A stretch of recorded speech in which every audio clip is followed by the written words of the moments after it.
sorry. We thought we already were. We're just jack-tarting off.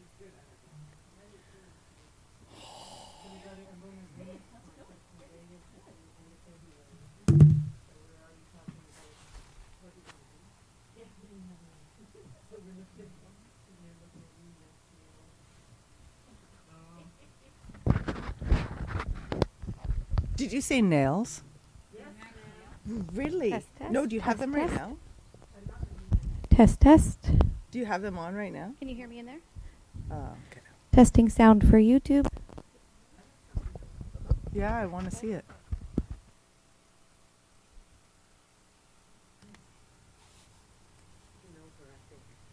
My friend Karen.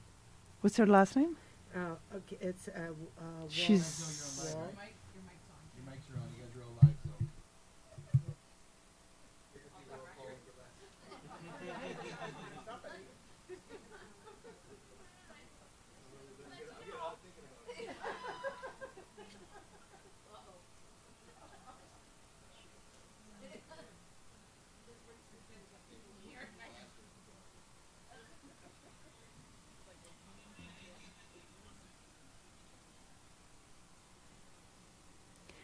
Testing sound for YouTube. Test, test.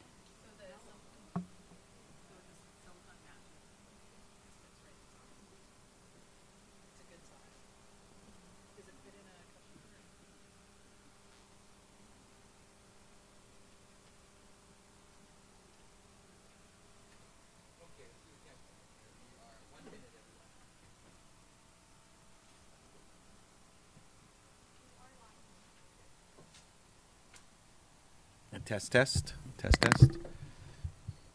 Test. Check. 1, 2, 3. Testing. Test, test.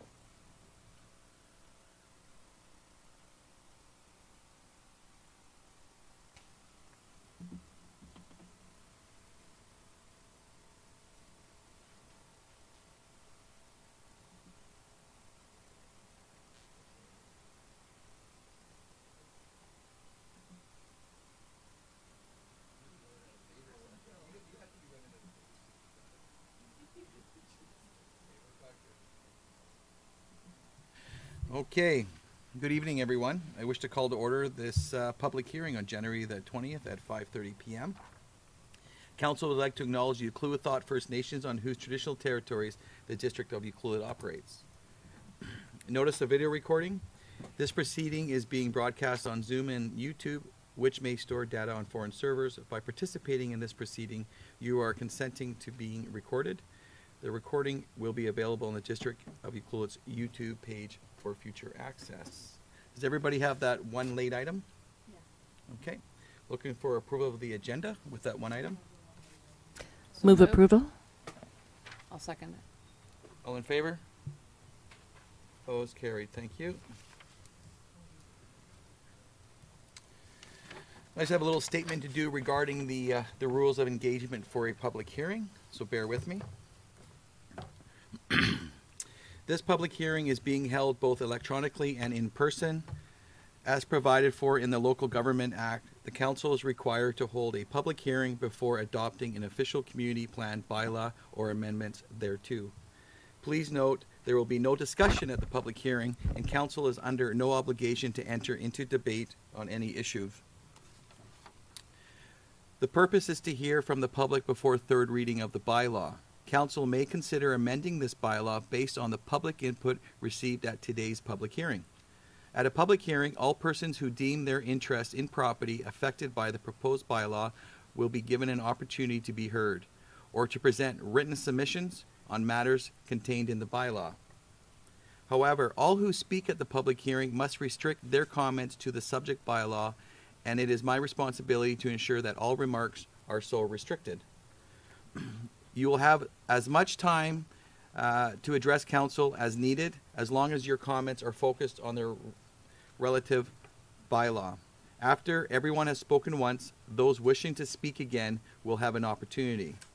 After hearing submissions from members of the public, council may ask questions of the staff to clarify what is being said. However, this is not a question and answer session. town hall meeting, or an opportunity for council debate. Once the public hearing is closed, council will not accept further communications or presentations from the public respecting the bylaw unless council decides to hold an additional public hearing. I'm now going to turn it over to the Manager of Corporate Services to provide information about participating in a public hearing.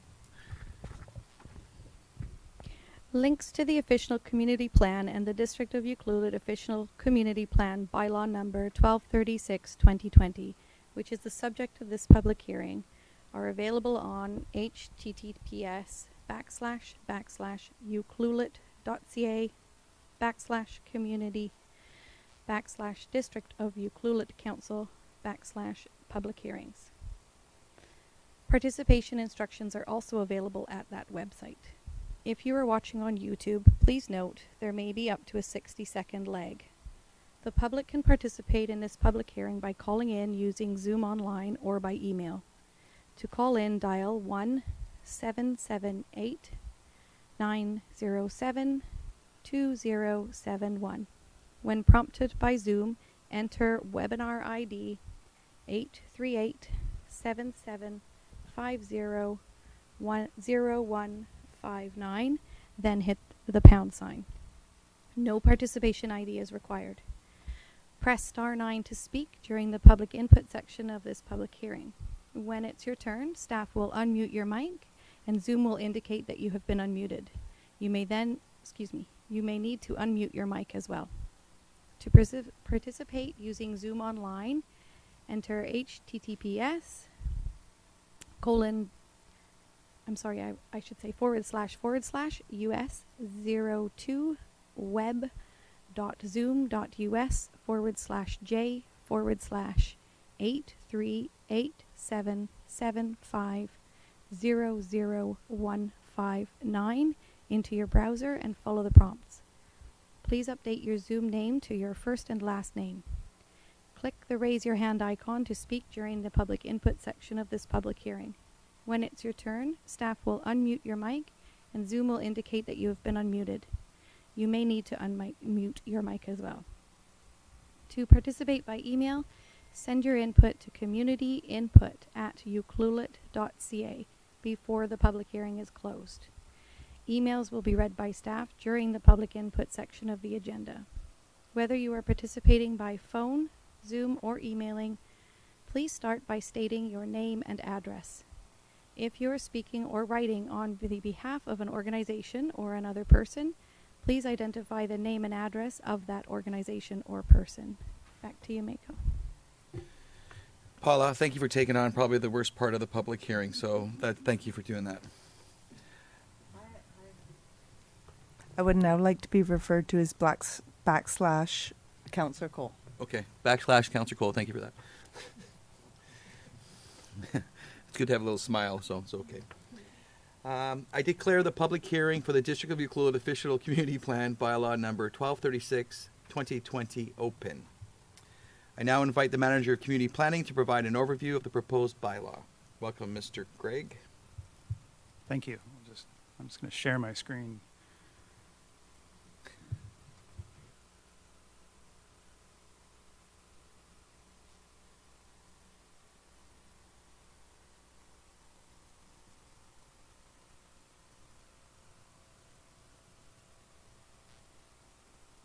There we go.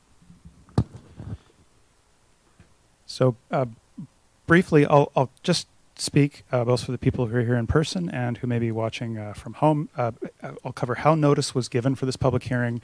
I'll also touch on what is in an OCP and what's not a part of an OCP. The process briefly that led up to this hearing and what changes have been made to bylaw number 1236 since the public hearing was held last spring. Because this is the second public hearing as part of this whole process. And then I'll touch briefly on next steps to explain where council could go with this next. And please note, if I refer to the official community plan or the OCP or the plan, I'm meaning the same thing. They're all one and the same. And I should note that in the room as part of the hearing here, we do have copies of the current 2011 official community plan bylaw for reference if anyone wishes to refer to them. Copy of the zoning bylaw as well as the draft of the official community plan that we're speaking about this evening. If people want to pass those around or look at them, they're welcome to. And the larger scale maps are out in the foyer. You pass them walking in. So, notice. The notice of the public hearing was issued on December 20th and included publication in the Westerly News to satisfy the requirements of the Local Government Act. Plus, the notice was distributed using the district's electronic media channels. The OCP bylaw and schedules and maps, they're all available on the district at the district office, and digital copies have been posted on the district website. The webpage has also made all of the past reports, background information available for public viewing. Really, all the history that's led up to this and the iterations of the plan over the last few years. And for those attendees with us here in person, all this is also available on a computer just outside the door here. So accessing any of those reports for reference, we want it all to be available to you. So briefly, then I'll touch on what is an OCP, or an official community plan. And in the broadest terms, an official community plan bylaw is a roadmap for where the community is headed in the coming years. It includes, and this is one of the initial pages of the OCP on the screen now, as you'll see, it includes a community vision, guiding principles, objectives, as well as sort of getting into more detail, numerous policies that really guide, that the district will follow in guiding changes and decisions in the coming years. It is a living document that is meant to be reviewed and updated every 5 to 10 years or as council deems necessary. And it is normal for an OCP to be amended from time to time in response to new information, new conditions within the community, or in response to, say, an application by a landowner. The OCP also has numerous different audiences. First and I think foremost would be the residents of the community itself, to understand sort of collectively where is the community headed. And as well, staff at the district. This, to some extent, the plan presents our marching orders, as well as other agencies that may be looking to see, okay, what's UCLUET thinking, or where we're headed, whether this is neighboring municipalities, other provincial jurisdictions like the Ministry of Transportation. There's a lot of information that is really important to those who are looking at UCLUET from the outside. As well, businesses and property owners looking at investing and developing in UCLUET. There's quite a bit of information that is very valuable for those questions of what might the future hold. So for all of these audiences, it's valuable to have an official community plan which clearly reflects the expectations and priorities of the community. And this is why developing an OCP is at its heart a very public process. And on the screen now, there's some images from some of the early public consultation. And as we were pulling together these few slides, it struck me that this wasn't so many years ago, but it was pre-COVID, obviously, where people are gathering and able to have workshops without masks. Next, I'll just touch on what, just for some clarity, because I think there's been some confusion out there from time to time, and what an official community plan is not. It's not everything. And first and foremost, and on the screen here, this is the OCP long-range land use plan, or Schedule A to the OCP. It is not a zoning map. The zoning is a separate bylaw. So the OCP is a higher level document. It does not define the specific uses and densities allowed on individual properties, but the official community plan sets the stage for future changes to zoning. But it does not automatically change property zoning designations, and that's a point that is, it's I think helpful to clarify that from time to time. And for example, in the land use plan that's on the screen, the yellow areas is the designation for single-family residential, and so that's a broad category. Within the separate zoning bylaw, we have 6 different single-family residential zones, which are much more site-specific and specific on the size, the density, the type of uses within those specific areas. But adopting a new OCP does not change any of those zoning designations. The OCP also does not authorize, fund, or commit to specific projects or their timelines. Those, although many are sort of mentioned and spoken of in the OCP, those really are ultimately decided each year by council as it adopts the annual budget and 5-year financial plan. But the OCP, that plan acts as an umbrella. It's the longer-term document or overarching sort of planning document for the district. Again, but it doesn't stand alone. It's not everything fits in the OCP. Though looking at all 155 pages or whatever it is, it would seem like we've tried to fit everything in there, but there are other things that the municipality needs to operate. So this is page 107, part 6 of the OCP, and there's a section that talks about other related plans and strategies that also guide the district. And it's a bit of a reminder that we have thoughts and things, partly what's here, like the transportation plan and economic development plans. That work in the past has informed this OCP, but as well, there's also more detailed work around things like a water or sewer master plan that gets into more of the details that is related, and you'd expect, like when we're planning for water and sewer services, that the pattern of land uses that the OCP speaks to, it informs how you plan for the services for water and sewer that would serve those lands. There's also similarly some related plans and strategies at the larger level, at the regional level, and that's where other agencies can look to our OCP and to see where UCLOIT sort of stands. So things like discussions around a regional strategy for growth or regional housing needs, those may be catalysts at times for in the future. Perhaps UCLOIT will look at adjusting its plan, but as well, this draft OCP, as it's drafted, it anticipates those broader sort of regional discussions. So now I'll speak just very briefly about the process, what has led to this point. So initially, the OCP review process was initiated, I'm embarrassed to say, in 2016. Some time has gone by to get to this point, but valuable work has happened in that time. In 2016 and again in 2018, Vancouver Island University and the Master's Planning Program was engaged to assist with a great deal of public engagement, which culminated in some of you recall a very large open house that we held in the building here. And out of that, all of that input, that was sort of boiled down, and a draft plan was developed largely by staff in 2018 and 19, brought to Council in 2020. Last February, Council referred the OCP bylaw to a public hearing, which was held last spring. And then at that point, having heard feedback, Council directed that some edits be made to the plan, but also that following that, staff provide an analysis of growth scenarios based on the land use demand study that had been completed on the West Coast, also in 2020.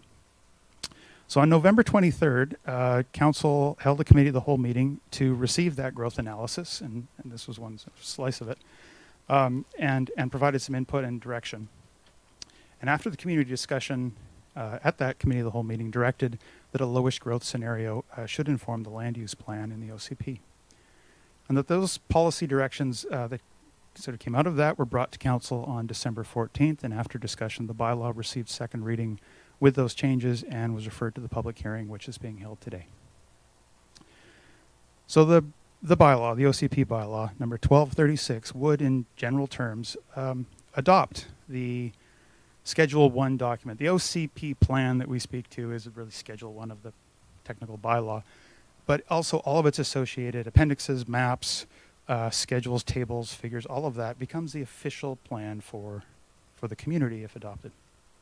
I'm not going to dive in and overview all of the maps and schedules or all 376 policies that are in there. All of that content has been made available to the public, and again, it's here in the room and online. And really, this hearing is a chance for the public to provide feedback to Council. So if hearing from the community today, Council has questions or thinks it would be helpful to clarify some specifics, we can pull up any of those maps or sections of the OCP document, and we'll do our best to provide that clarification for Council and the community. So really, the hearing is a chance to I guess provide feedback on any of the aspects of the official community plan, and this, the table of contents that's on the screen, sort of touches on that. There's the sections on natural environment, transportation and movement, community health, safety, well-being, land uses. All of that is part of the plan and part of this public hearing. So the next steps, really today's public hearing is an opportunity to receive input from community members. Council discussion and direction on the OCP bylaw would occur at the next regular council meeting following the close of the public hearing, which is scheduled for this coming Tuesday, the January 25th. And really then the steps forward is really at Council's discretion. Unless there are any immediate questions from council, I think it's time to open up the floor for public input. Okay, thank you, Mr. Gregg. So members of the public will now have an opportunity to comment on the bylaw number 1236-2020. I know there are members of the public that wish to speak, but I'm going to turn it over to the moderator who will explain how she will be calling on people. Paula? For people in the audience in this room, if you'd just like to raise your hand, and then you'll be instructed to go to the microphone, which will stay on at all times. You can take your mask off when you're at the microphone, but when walking to it and leaving the microphone, please make sure your mask is on. For those participants who may be listening in our overflow rooms, which are just down the hallway, you can just let the staff member know if you'd like to speak when the audience members are called to speak in person, and she will raise the hand on Zoom, so I will then call you to come in the back door to the podium so that you can express your so that you can speak as well. Okay, thank you for doing that once again. So we'll start with the people that are in the building first, Paula. Okay, so are there any members of the public that are attending here today that wish to speak? Again, we've asked you to go to the podium. Yep, please. We'll let.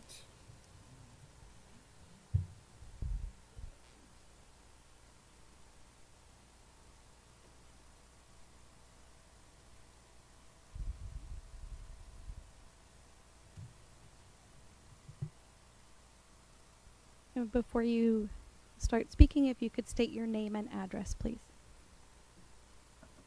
Okay, my name is Rina Beckervigno. I live at 926 Peninsula Road.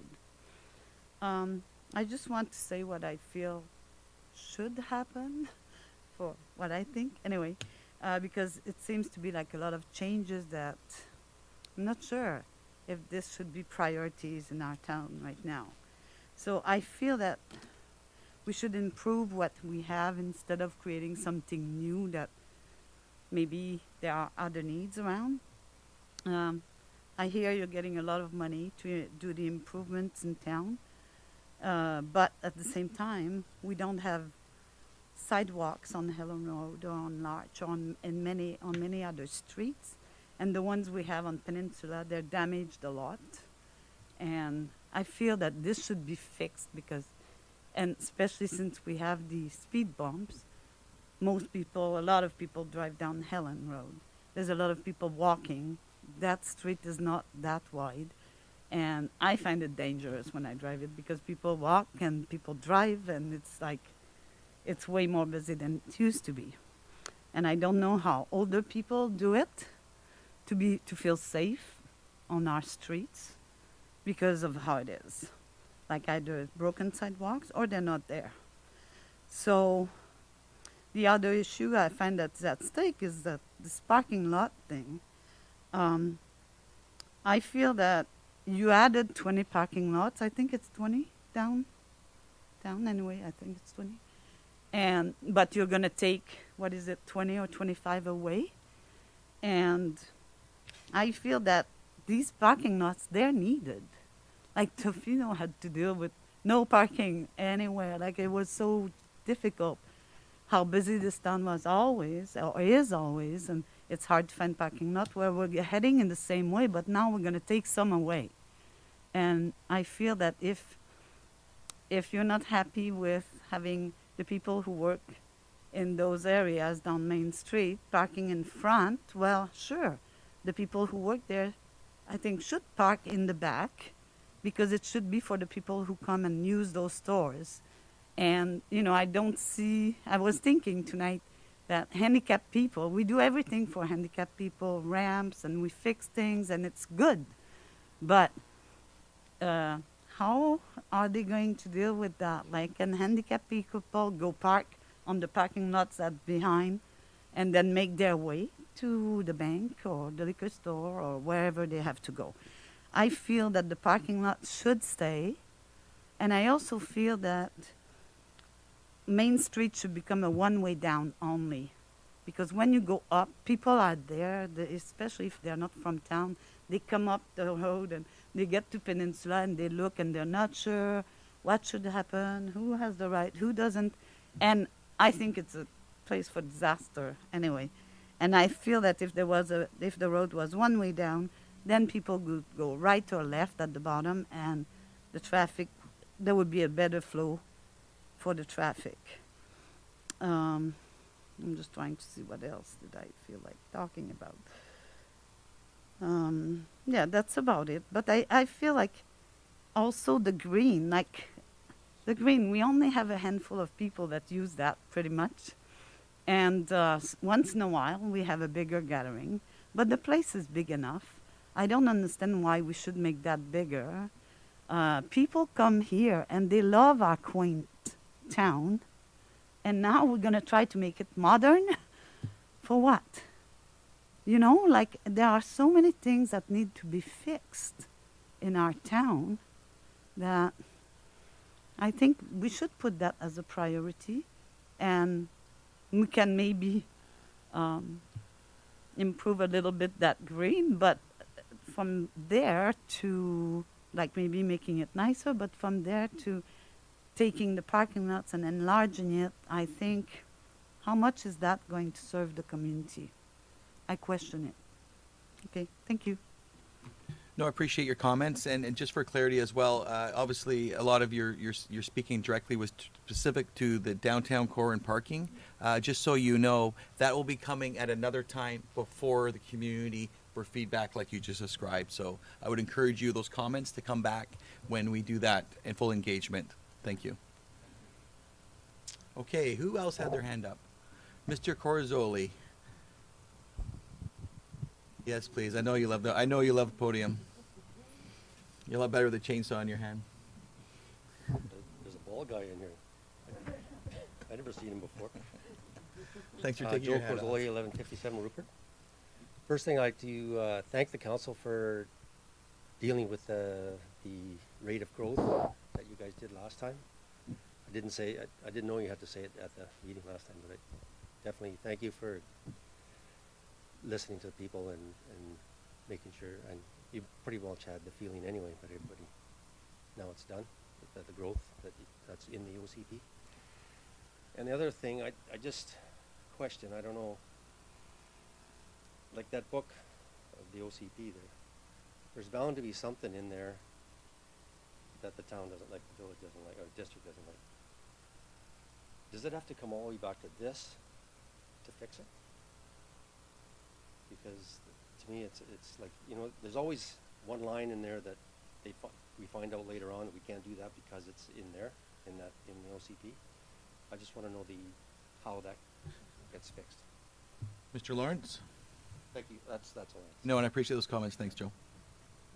So if there is revisions to the OCP moving forward, there is always an opportunity for council to consider any aspect of the OCP and do an amendment bylaw to the OCP. So any future items that are need to be adjusted or changed due to adjustments within the desires of council of the day or the community that they feel they want to go in a different direction, those can occur at any time through an OCP amendment bylaw. Thank you for that description. You good with that? Okay, thank you. Thanks for the question. Next up, any other hands in the room? Judy Gray.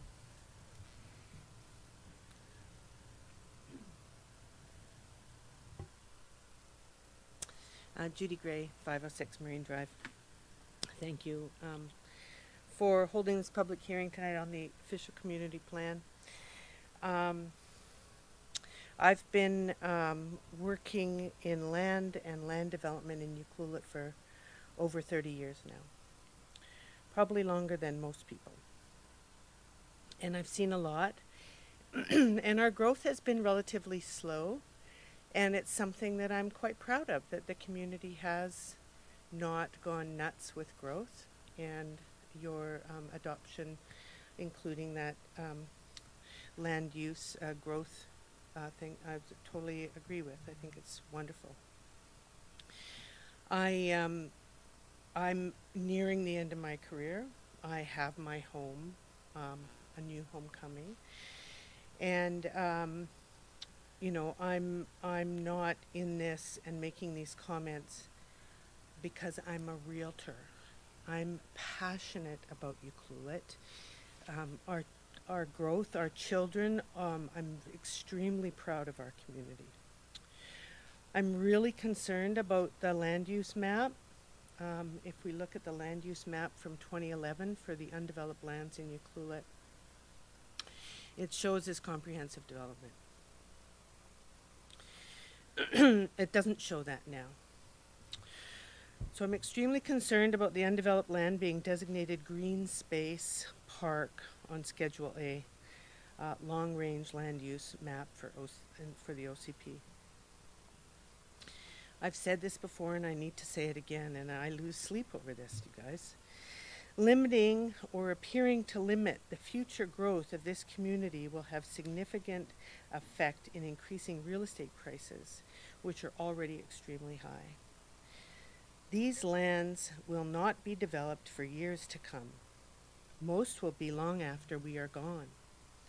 I do not believe that we have the right to create all this green space park designation to the detriment of our kids and our grandchildren, our future generations. I just feel it's wrong. Once this area is green on a map, it will be difficult, if not possible, to change it back. At no time have I ever seen land designated park return to developable land. Who made the decision to do this? Staff or the citizens of Ucluelet? The total amount of land owned by Weyerhaeuser and Ani within the district of Ucluelet boundaries was 761 acres. To date, approximately 80 acres has been developed into lots. For perspective, that is roughly 10% of the remaining land since 1995. The first lots became available in 2006. Should not future generations be able to make those decisions when the time comes to develop? Is this the people's plan? Who made the decision to design and layout of these areas? To the best of my knowledge, there has not been any significant public input for over 3 years. A lot has changed in 3 years, and a lot more will change in the next 10 years.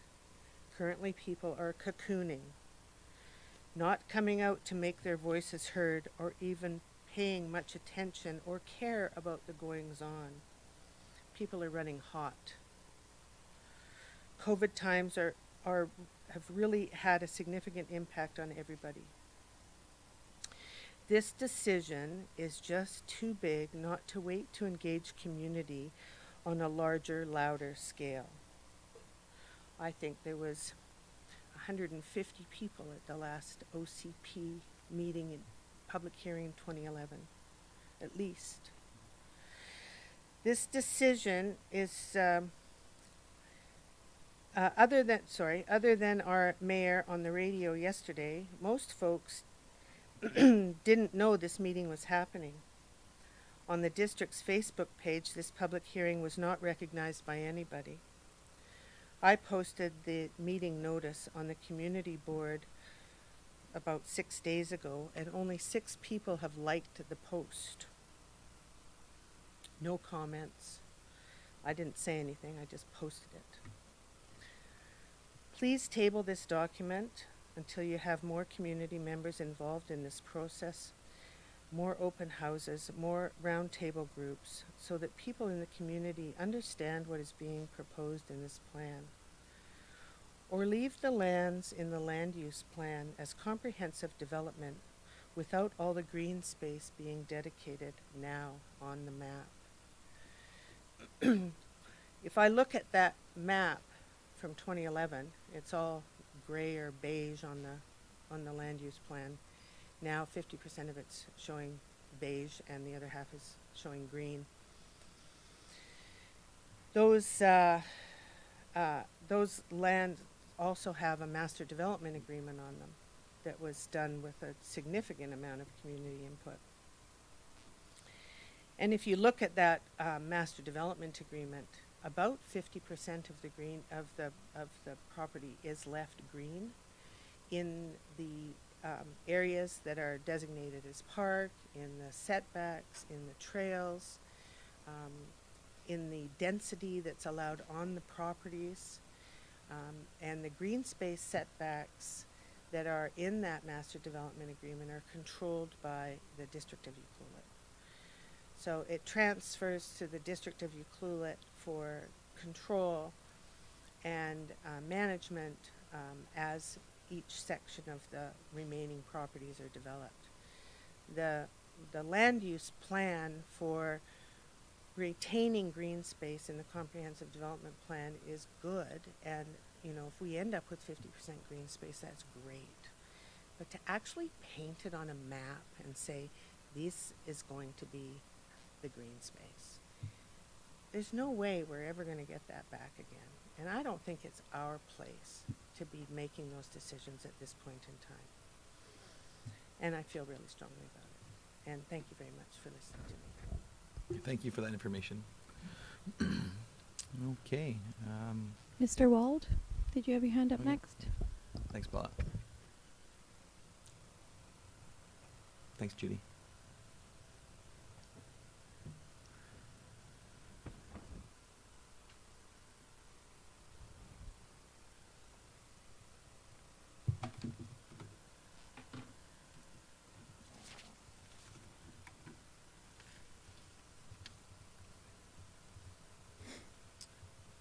Sorry, I got mask face. Hello, everyone. My name is Mike Wald, and I am the credit union's owner, but I'm part owner of 1333 Edwards Place. I'm here regarding the OCP and concerns arising from possible changes to District Lot 281, REM, I think it's remainder, designated as Big Beach Park, which is located on the ridge above Victoria Road. My first concern with these OCP is the lack of parks. I don't see what percent of Yuki is park in this document. I only saw the statistics in the 2021 land use demand study, where Tofino came up with parks and open spaces at 12%.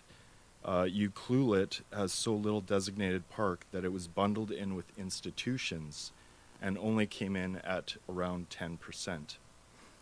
Take all the school grounds, parking lots, and district land that's used, we'll be lucky to get 8%, probably a lot less. In Canada, as a country, we set the land and water protection at 30% by 2030, which is happening in just 8 short years. Hopefully, more parks are going to be established in Yuki in the future. This is my second concern. This is actually a story. So I'm up on Edwards Place, and I was working outside one day. I heard this loud crashing coming from the district property of the park. And someone kind of looked a little unsuitably dressed and shaken and came through asking if they could come through my property. They were district staff. I said, of course. The person proceeded to discuss how gnarly it was back there and how many wolf, bear, and cougar tracks there were all over. I asked what brought him to try and travel through here, and they responded by stating that they were looking to route the trail through here. He didn't have a GPS, so I'm not sure how he was getting through there. Anyways, I asked why the town would need a trail through this park when so much money and time went into lit pedestrian paths along Matterson and Marine. He responded that a trail will link Victoria Road with the school. Perfect, I thought. The kids could be picked off by all the wildlife that frequents the area, and myself having had multiple visits from COs and wardens regarding cougar activity back there. So I built boardwalk trails for the park, and to install a trail like that on steep terrain, you're probably looking at $500,000 or $600,000, and an insane amount of maintenance. And I know because I've done this firsthand. So I explained to the person that maybe hacking a trail through this park wasn't a sound idea. Well, they responded with, "This isn't park." And I was like, what? I disagreed. I thought I bought that piece of property because I was told it was park. And the person stated that we set aside this lot for whatever we needed, as if there was some sort of like elite circle that they're within, not being part of the district employee. I looked it up. Legally, this lot is P1 Park, public institutional, and is legally part of Lot 281, remainder, or Big Beach Park. There's not a single study that proposes nor justifies a trail, let alone what has now mysteriously been designated as multi-family residential, on all of the OCP's long-term land use planning. How could this be? How could it change from park? Or this even be proposed? So we're looking at, we are currently have a third of our society's goals of land use protection. And now we're going to take a large portion of that 1/3 away. Surely this hasn't been through any due process for such change. Nothing could be found in any past documents justifying such profound landscape change. Nothing within the land development use study of 2021, nothing in the development permanent areas of 2011, nothing in the Parks and Recreation Master Plan, which is totally about trails, nothing according to Schedule E within this OCP. It is designated as mature forest, is designated as sensitive ecosystem. According to Schedule G within this OCP, it is also within steep slopes. And basically, I think the proposal is completely contrary to the guiding principles of the district. So please, may the district follow all of its own bylaws, policies, guidelines, and science, and remove any proposals for trails and or development on this parcel of land, parkland, above Victoria Road. This is park, it's not multi-family residential. To build in this area is to go against all common sense, science, physical responsibility, and our own district policies within this OCP. Thank you. Thank you, Mike, for those comments. Are there any other, Paula? Oh, sorry, you go ahead, Paula. Barbara Schramm.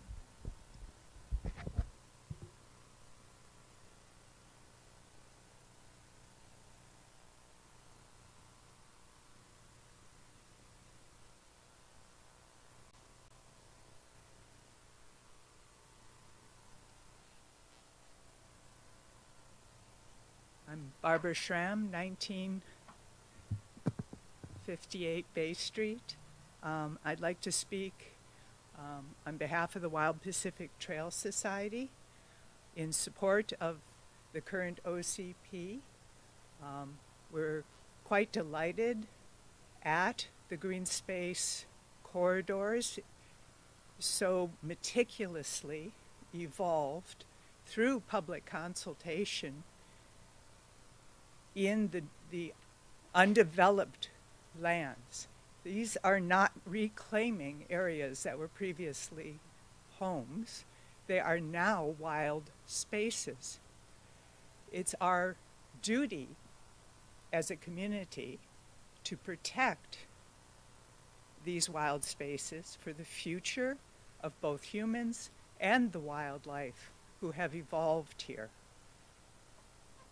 There have been people living on this coastline for thousands of years, and they saw no need to clear this land.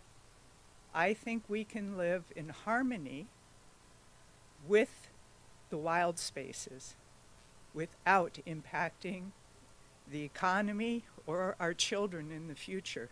Quite the contrary, I think it's our biggest economic generator.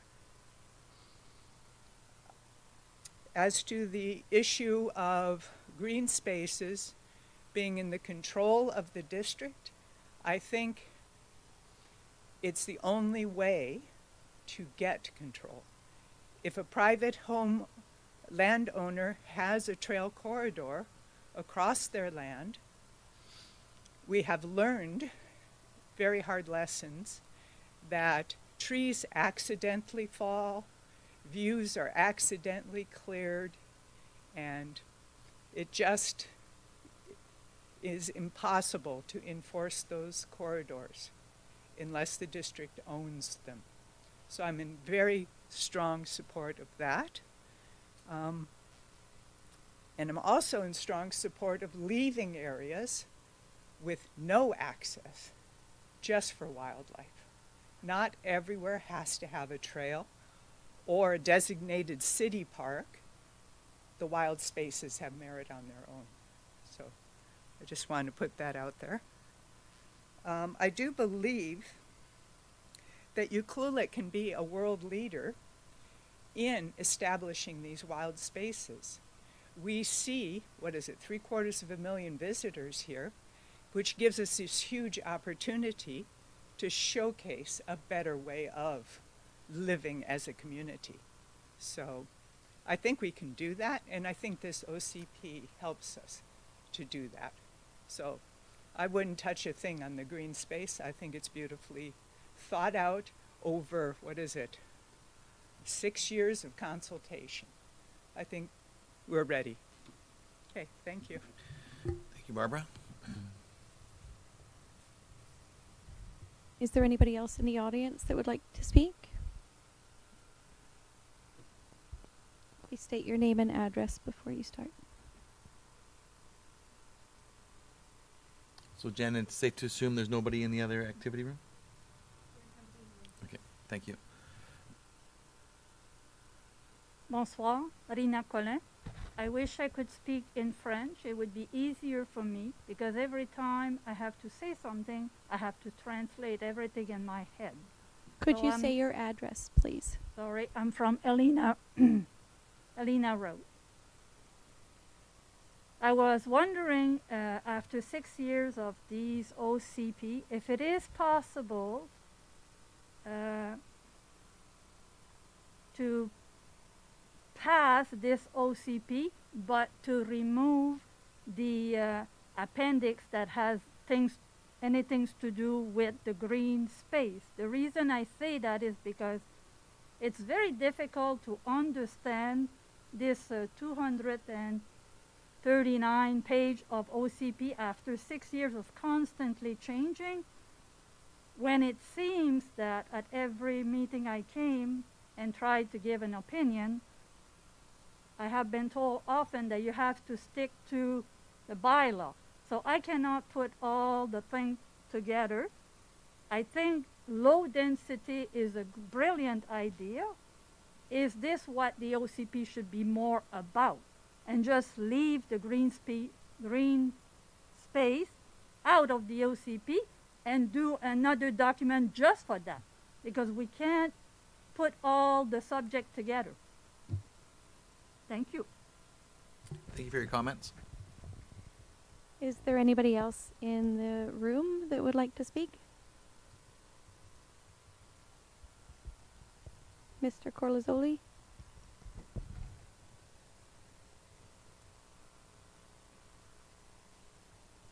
Dario Corlazzoli, 1165 Rupert Road. So I'd like to start by thanking staff for giving us the opportunity some weeks back to meet with us as a family and go over some of our concerns that we've had with some of the OCP, and quite pleased that we were heard and some of the changes were made, and it looks like a better overall plan as far as our family's concerned.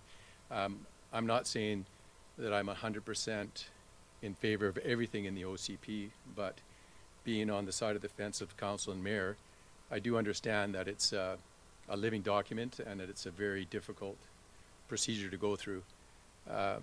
I personally have some concerns with some of the green space and how it's designated. But I do also understand that it is a document that is not a bylaw. It is not written in stone. I do understand that it does still leave opportunity for developers to meet with the planners and the district staff and council to negotiate. So a lot of the stuff that I see in there is kind of a roadmap for me. It's expectations of what the council of the day and what the staff of the day can envision, and I know that's a difficult place to be because things change daily in our lives and in our community. So the best that staff and council can do is look at as much as they can. It's a big document and there's a lot of issues to deal with. Is it perfect? I don't think it's perfect, and I don't think any OC is perfect. Does it meet our needs? I think it does. I think it leaves us opportunity to have changes. I know that it's cumbersome to change the OCP once it's adopted, but if we don't make that leap of at least adopting an OCP, it's difficult to make changes. I mean, I know it would have been great if we could all meet and have these working groups and kind of work through things, but it's already been 6 years, and I can remember when we first did this on council, it took years, and it seems to go on forever. So I understand the frustration on both sides of staff and council. The pressure is on to get a document to us so that we can move forward. This could go on for a long time, and I personally would like to see us have a document that we can at least work with, and if there's changes that need to be made, then we have that opportunity to change them in the future. I know it's difficult at times to change things, but I do think there is still opportunity for developers to work with staff and council to make those changes. So I don't personally see it as a absolute. It's a document that's living.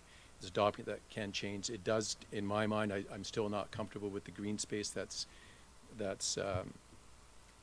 outlined, but I do understand the rationale. So that's the only part that I'm a little bit uncomfortable, and I'm quite honest. I didn't go through it with a fine-tooth comb because it is a big document, and I do understand the work that goes behind it. So overall,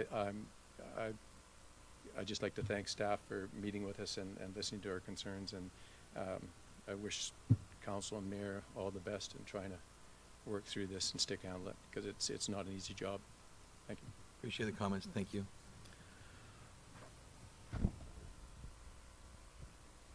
Is there anybody else in the room that would like to speak? I don't see any hands raised at this time. Over to you, Mr. Mayor. Okay, thank you. Are there any speakers on Zoom that wish to speak? Yes, Mr. Don Ferris has his hand raised. Perfect, thank you. Mr. Ferris, can you hear us? Yes, I can. Can you hear me? Yes. Good. Okay. Thank you very much. My name is Don Ferris. My address is 855 Barclay Place. I am also, along with Barb Schramm, a member of the Wild Pacific Trail Society Board. So when I'm speaking tonight, I'm speaking in both capacities, I would suppose. So first off, I want to thank council and staff, and from what I've learned, this is council and staff past and present. People have pointed out this is a long-term project, and so there are people that are not in this room that need to be thanked for their hard work.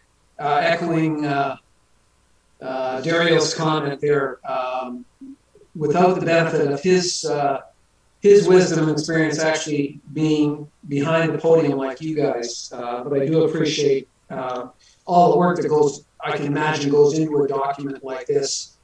In looking at the document, I want to say that I'm I'm pleased that the OCP recognizes the importance of the trail. Very encouraged by the language the first have. In particular, the whole idea about working with developers for the extension of the Wild Pacific Trail along the foreshore, and importantly, working with the First Nations on this to extend it as far north as we can get it. So I'm very encouraged by the particular aspects that I see as regards that. I wanted to make just a general comment on the OCP. I'm not a real estate guy. I've never looked at an OCP before. But when I look at it, I don't see this as limiting growth as was mentioned before. In fact, I see it as managing growth. And I know when my wife and I first contemplated coming out to the coast from Alberta, one of the things that attracted us to Ucluelet as opposed to our neighbor north, and was pointed out to us by certain individuals, was the planning process that Ucluelet had gone through and the fact that they had won awards for that planning process. So to me, you know, we have a tradition, and it's not just a tradition for tradition's sake, it's good practice of having an OCP. And as regards designating something green space, and once it's green, it's hard to ungreen it, is I suppose an idea that I'm kind of hearing, but I'm kind of imagining the opposite. What if something is designated and actually developed as residential? It's impossible within centuries to turn that back into green space. So if one's talking about irreversible things, surely the difficulty is associated with development and not with preserving green space. Like, because literally what we have out here is so unique. And that's why we're getting all the people wanting to come out here. But what is unique about this place is the greenery, is the wildness. And once that's gone, it's gone. If you looked at it the other way, you can always develop, but you can't undevelop.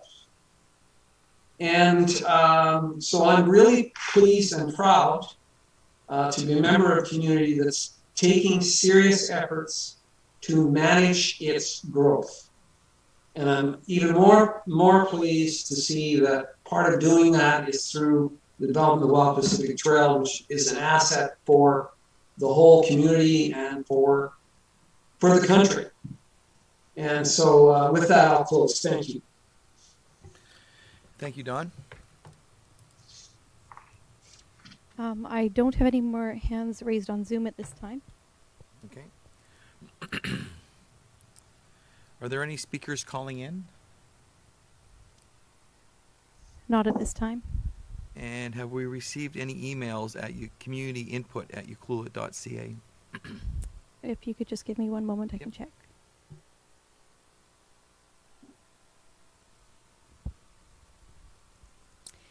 Yes, we do have one email.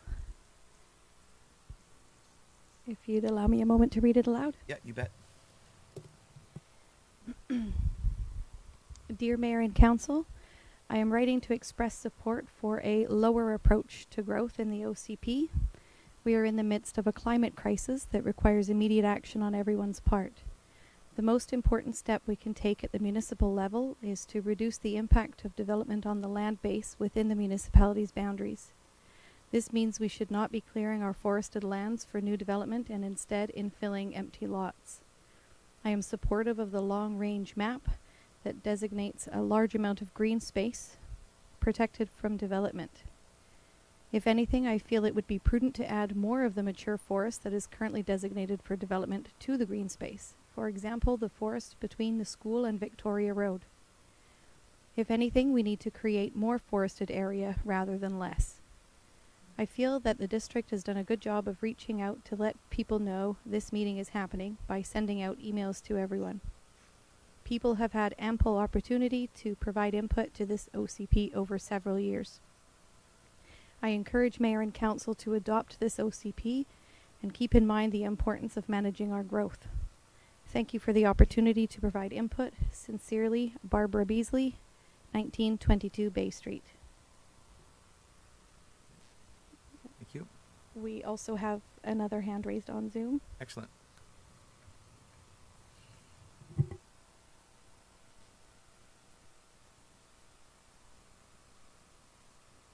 Deeds, if you would like to speak, can you hear us?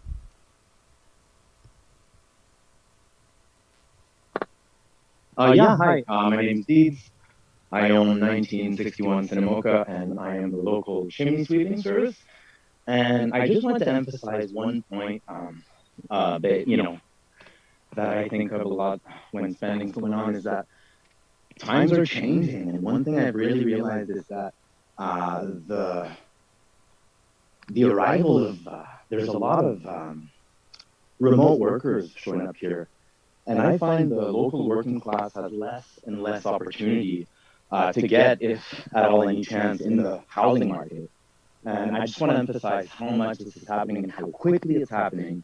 And I mean, we've all received our property assessment documents this year, and we can see it's not going anywhere else. And I'd like to throw out there maybe a possibility of, some sort of affordable housing in means of people who have lived and worked here, local jobs for a long time, which are, in my opinion, the heart of this community. Opportunities for real estate or for long-term housing anyway to secure their lives here. And I also want to thank everyone for council and everyone for their input. And we do need to try and get the word out there to get more participation for these forums. But yeah, thanks very much to everyone. Thank you for putting your hand up and making those comments. We do truly appreciate that. Thank you.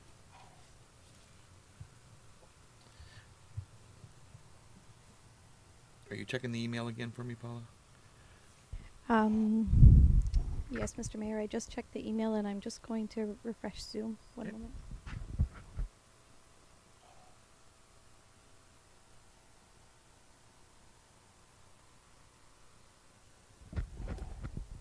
There are no hands raised on Zoom at this time. Perfect, thank you.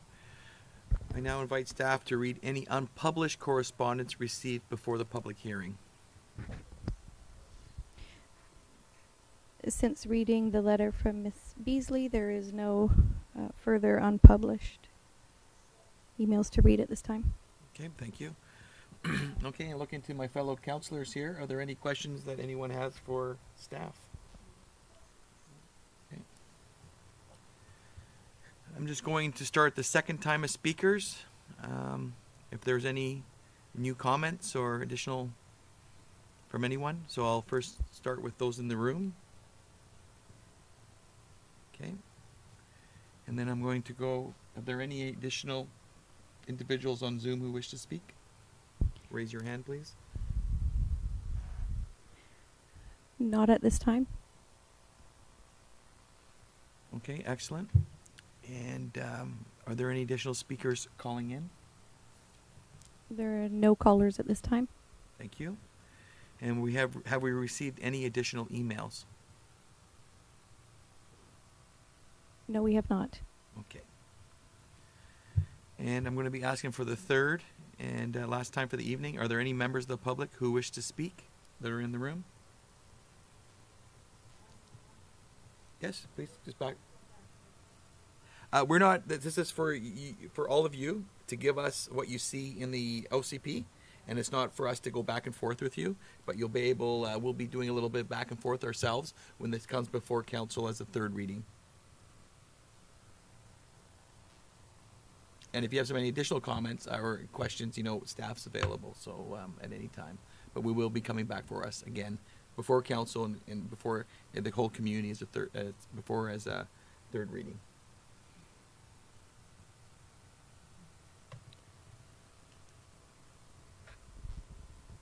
Did I hit the Zoom part? You checked that? Okay. There are no hands raised on Zoom. Okay, thank you. And are there any additional speakers calling in? No callers at this time. Thank you. And have we received any additional emails?